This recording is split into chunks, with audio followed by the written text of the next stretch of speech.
us what? No, somebody have to be blind to die.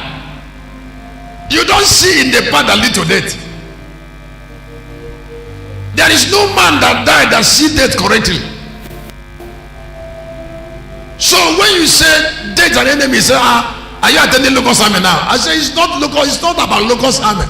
It's about the will of God. When you say death and enemy, say, you have changed church. 1 Corinthians chapter 15:26.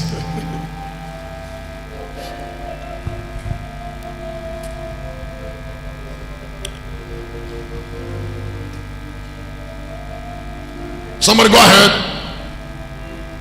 The sting of death is sin. Yes. And the strength of sin is the law. Go ahead. But thanks be to God, which giveth us the victory through our Lord Jesus Christ.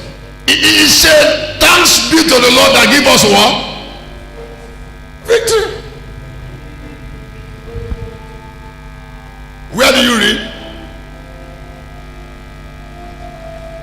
15:56.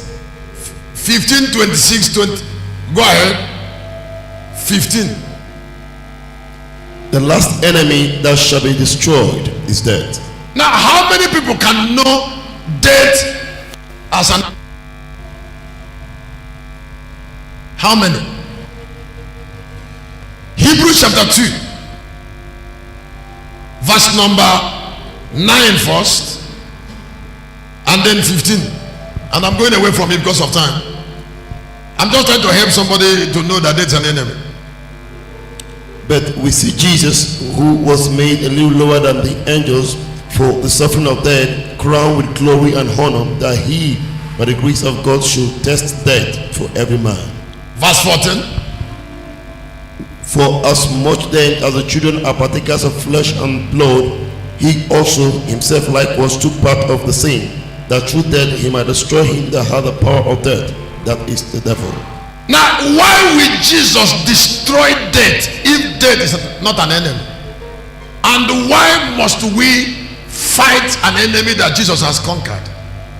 And why must a saint that believes in redemption allow himself to die? Because death is a separation from God. What I say it is? Now, when somebody dies, it means he's cut off from God. 24 of the book of Luke, or 22 of Matthew. Matthew 22. And somebody said, Shepherd, are you saying that? I say yes. Don't be tired of reading it. Matthew 22:32.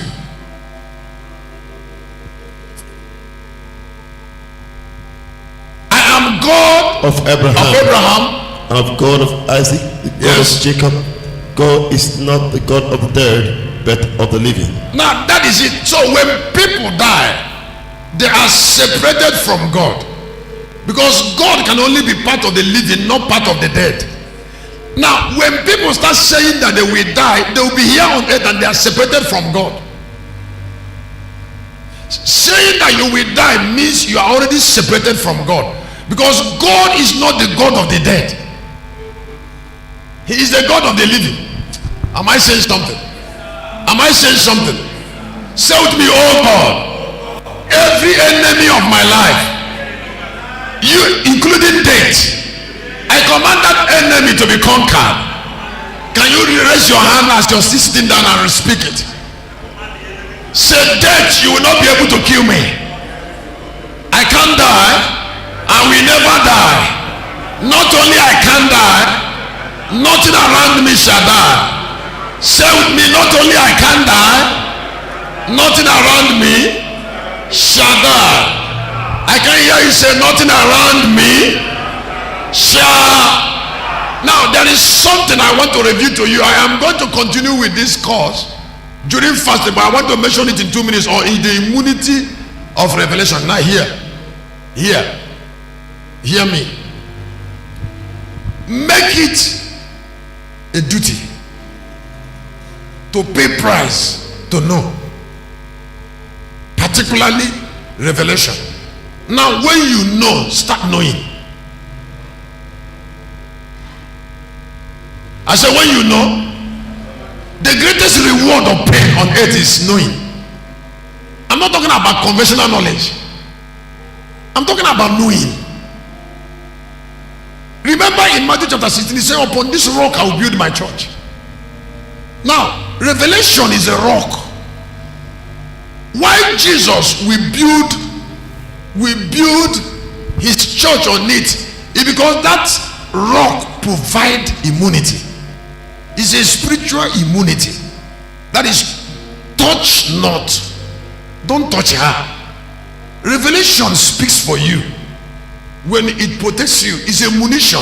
In 33 of the book of Isaiah 16, the Bible said, you will not lack bread and water when you're surrounded by light.